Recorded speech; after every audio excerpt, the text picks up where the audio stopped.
Welcome back, everybody. In today's video, we are breaking down RJ Harvey of the Denver Broncos. We're going to take a look at his fit with the Broncos, take a look at some historical hit rates of second-round running backs, take a look at some of their free agent moves, their depth chart in general, break down some advanced stats as well, and finally assess what we can expect from RJ Harvey in fantasy. Watch to the end of this video, and you should have a pretty good idea where to take him and what to expect. Now, if you were a subscriber, you would know that months ahead of the NFL draft, I was a big fan of RJ Harvey.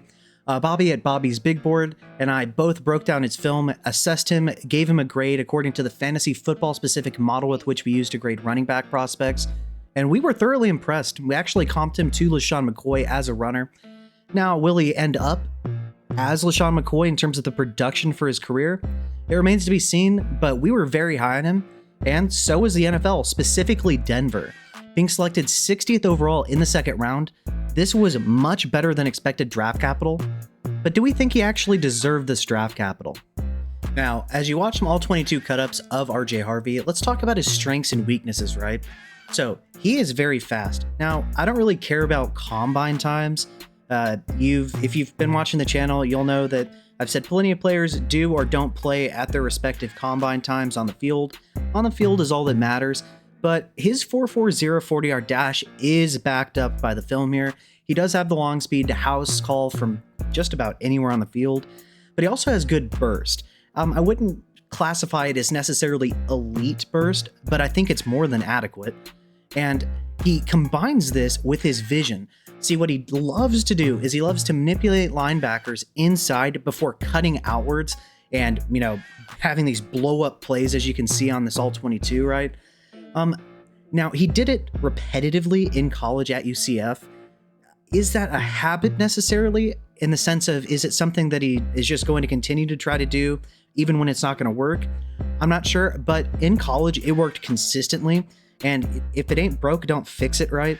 So I'm not, if he just does that all the time and defenses can key in on this, and he's not able to adapt, I think this will be an issue for him. I'm not particularly worried, though. He seems like a smart guy, so once again, I'm not too concerned about that. But another thing he brings is elusiveness. He has make you miss in a phone booth ability. It is just about impossible to tackle this guy. Good luck. You need not only the angle in your favor as a defender, but you need help. One-on-one is just not going to cut it with RJ Harvey. I don't care who you are. It's just not going to work. Now, receiving ability. He is a more than adequate receiver as well. I've seen him run wheel routes. He can run the flats, screens. I'm not really worried about his receiving ability. I do think that he can be a 3-down back in the sense of if he's being planned to run routes, that he's going to be fine. But one thing I do question is his pass blocking ability. Sean Payton's mentioned that he's going to try to work around this. Sean Payton isn't going to draft somebody and have no idea that they need help with pass pro, right? So I'm not really worried about that.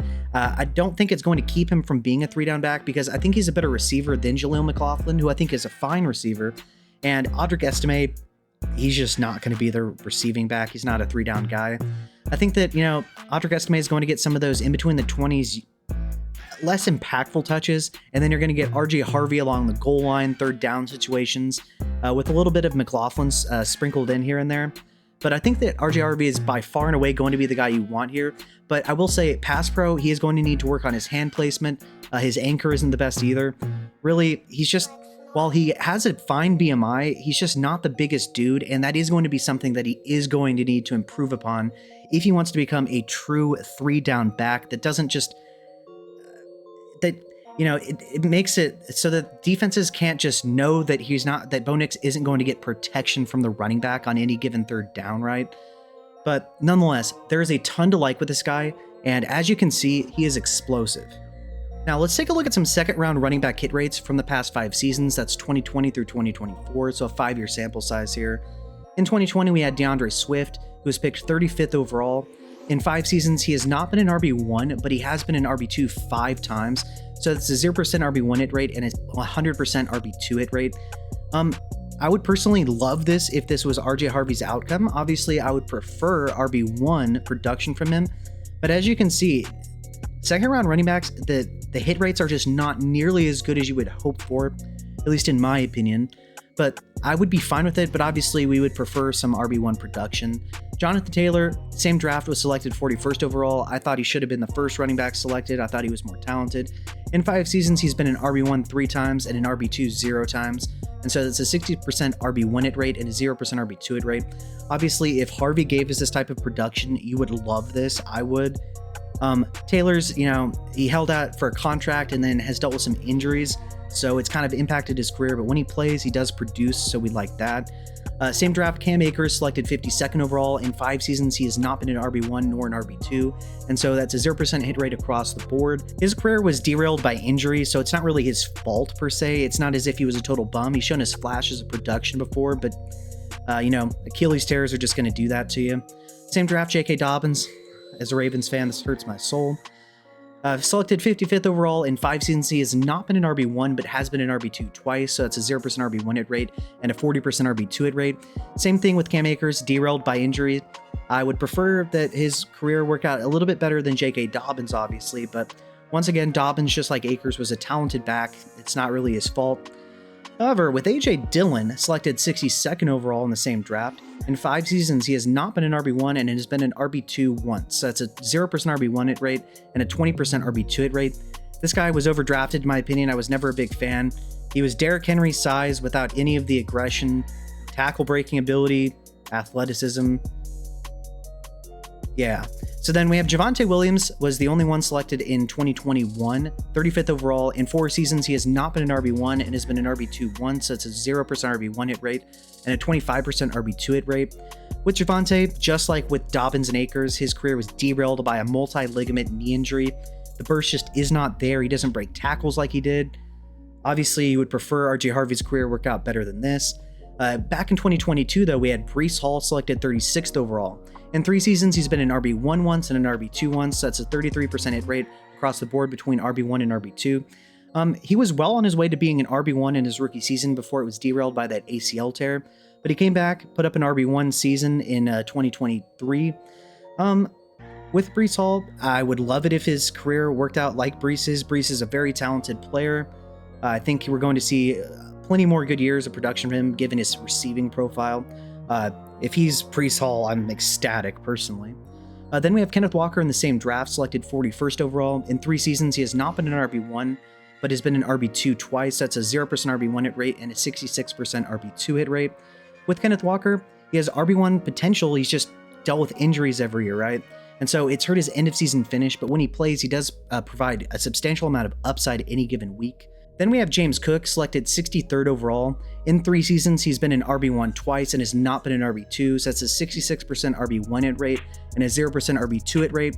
With James Cook, in his rookie season, he really just didn't see the field that much, so anytime he's actually played, he's been an RB1, so he's also a good player, but the situation's been great for him, and he's produced. The touchdowns were ridiculous this past season. If we get a James Cook-like career, I'll be ecstatic. And then in 2023, we had Zach Charbonnet selected 52nd overall. He has not been an RB1 nor an RB2 in 2 seasons, so it's a 0% hit rate across the board. It's not really his fault, though, because he was selected to be in a tandem with Kenneth Walker, but they only have been running one back at a time for the most part. But when Charbonnet gets some playing time, when Walker misses time, he produces as an RB1 a good amount of the time. He's a talented player. Talent is not an issue with Charbonnet. Opportunity is. Maybe in the future they let Walker walk, and then they promote Charbonnet to lead back. I think he would produce masterfully for us in fantasy. I'm a big fan of Charbonnet. Then we have Jonathan Brooks this past season in 2024, selected 46th overall. They traded up, being the Panthers, to draft him. He was coming off the ACL tear, so they waited until, I believe, week 12, give or take, I believe it was, to reinstate him. Then in his second week back, after minimal playing time, he retore his ACL. Talented player. We'll see what his career holds for him, but 2 ACL tears in 2 years is not looking good for him. But to be fair, I believe he will be 23 at the start of the 2026 season. I don't think he's playing this year. I believe, he was put on the PUP list. So the future could be bright for him, but as of now, it's not looking too good for him. Now, in terms of the summary here, 27% of these running backs had at least one RB1 season, so about a quarter of the time. 72% had at least one RB1 or RB2 season, so that's about 3/4 of the time, right? 26% of the total seasons here were as an RB1, so about 1/4 of the time, and 56% of the total seasons here were at least as an RB2, and so a little bit over half of the time you got at least an RB2 season from these guys. And once again, it's kind of skewed in my opinion by injury. It's not really, in my opinion, Cam Akers, J.K. Dobbins, Javonte Williams' fault that, or even Jonathan Brooks. It's not a talent issue. It was just injuries, which are just going to happen. It can happen to anybody in any round. So I think that in general, talent is not an issue with most of these backs. And I think that, players like A.J. Dillon were just overdrafted. Now, taking a look at some team stats from Denver from this past season, they still have Sean Payton calling the plays, so it's going to be, the same offense in general, right? Denver this past season was 19th in PFF's run block ranking, so not the best, but about average. You could definitely do worse for sure. In terms of their rush yards per game, their 112.2 were 16th. I expect that to jump with the addition of RJ Harvey. I think he's by far and away the most talented back they've had either past season or will have this season. In terms of their rushing attempts, this past season they had the 13th most. I think that'll stay relatively the same. Although with some additions to their defense, they could potentially be winning some more games and in general not be trailing, so they might be able to run the ball a little bit more. That would be great for Harvey, obviously. Now, their rush rate of 43.7% was 14th, so a little bit better than average, but pretty close to middle of the pack. Their team rushing touchdowns, however, of 12 or 23rd. I think with the addition of RJ Harvey, that rises substantially. I think he's going to be great in the red zone. He's not necessarily the most efficient back on a down-to-down basis, but I do think that he's going to be explosive, and I do think he's going to punch in quite a few touchdowns. Their success rate of 39.9% was 21st. I think that jumps as well with the addition of RJ Harvey. I think that their scheming is good. I think their offensive line is better than average. And I think now they have a better than average running back, which is going to help this offense substantially. Now, moving on to notable free agency moves that specifically impact the offense, they have Evan Ingram. They signed him to a two-year deal worth $23 million. I think obviously he's going to be their starting tight end. He's versatile. He can play in the slot. You can move him around. He's very good after the catch. I think that's only going to help open up things for this offense. And I think that the offense in general, as good as it was this past season, considering the lack of playmakers, with the addition of RJ Harvey in the backfield, Evan Ingram at tight end, to go with, Courtland Sutton, Marvin Mims, Troy Franklin, even Pat Bryant, the third-round pick, who I was very high on pre-draft, and I really like the fit here in Denver. I think that it's going to be a balanced offense that is going to score a lot of points. They're in a division, with the Raiders, who got substantially better, the Chargers, the Chiefs as well. I think they're going to have to put up serious points to contend in this division, and I think this only helps make their offense more explosive, and I really don't think that anyone in this backfield or any addition is really going to impact RJ Harvey in the sense of hurting his production, only helping it. Now, taking a look at their depth chart in general, obviously, quarterback, you have Bo Nix. He started out the year a little bit slow, but really came along, and I mean, he had some incredible performances, especially that final week in the regular season against the Chiefs. I think he is the answer long-term, and I think especially with the guidance and coaching of Sean Payton, that he is going to be a fantastic fantasy asset and real-life quarterback for the Broncos. No questions there. I think they got their guy. Now, ESPN has McLaughlin ahead of RJ Harvey on the depth chart. No, he's not going to be an issue. They obviously have Estime. Tyler Beatty at times looked good before his injury. But I think this is RJ Harvey's backfield. He by far and away has the best draft capital, and this was specifically Sean Payton's guy here, so no question there that it's his backfield, at least in my opinion. Then they have Courtland Sutton to be their X. I think he's a fine wide receiver one. I think he's one of the lower end wide receiver ones, but I think he's fine as an X. Then you have Marvin Mims as your deep guy. You could also have Troy Franklin as that guy as well. Devon Bailey was manning the slot. I don't think he's going to be the starter this year. I think Pat Bryant is going to man the slot for them. But I think he's going to work in combination with Evan Ingram, who can be, your move tight end. I think you can move him in the slot. He can be in line. I think that this is going to be a good assortment of playmakers that bring different things to the offense that can collectively work together to make an explosive offense here. Now, in terms of, Burton, the fullback, is also a good fullback as well. He caught a couple touchdowns this past season. Now, in terms of their offensive line, once again, it was an above average run blocking unit, but it was the best pass blocking unit in the NFL. They have one of the best offensive lines. It's plain as day. They're going to have some continuity here. And I'm just overall impressed with the additions they made, and I really think this is going to be a cohesive unit under the tutelage of Sean Payton. And I think that I want to invest in this offense, but specifically with Bo Nix, RJ Harvey, and maybe if I'm a contender, Sutton and Evan Ingram. And then for the long haul, I think Pat Bryant is also a very good buy for you in Dynasty. And I want to give a special shout out to my Patreon members. Thank you to Big Hunt, SP, Mage Shack, and Infamy MTG. If you would like to become a Patreon member, the link's going to be below in the comment section. There we're going to have weekly live streams where we go over, fantasy news, potential buy low candidates, sell high candidates, depending on the news. We're going to give you specific league-oriented roster construction with trade advice based on your specific league settings there. We're going to give you access to early videos. We're going to give you the ability to suggest videos as well. I made a private video for someone on Isaac Rendo, some of the pluses, minuses to his game, things to like, and specific price points to sell or buy for. You're also going to find that we are working on a model with predictive capability for running backs, quarterbacks, tight ends, and wide receivers based on a variety of specific metrics, minimums and maximums to be in an acceptable range for us in fantasy that will be predictive and lead us to being able to be more successful, we think, than the average person in determining which prospects based on these thresholds are likely to hit or unlikely to hit. And we're also going to be updating that each and every single year with the new prospects so that we can continuously have the best model possible. So once again, if you'd like to become a member, the link's going to be below in the comment section. Thanks. Moving on to his fit with Denver in terms of their rush game. Denver this past season ran 148 gap runs, which is 45% of their total rushes. And then they ran 184 zone runs, which was 55%. Harvey this past season at UCF ran 74 gap runs, which was 33% of his runs, and then 148 zone runs, which was 66%.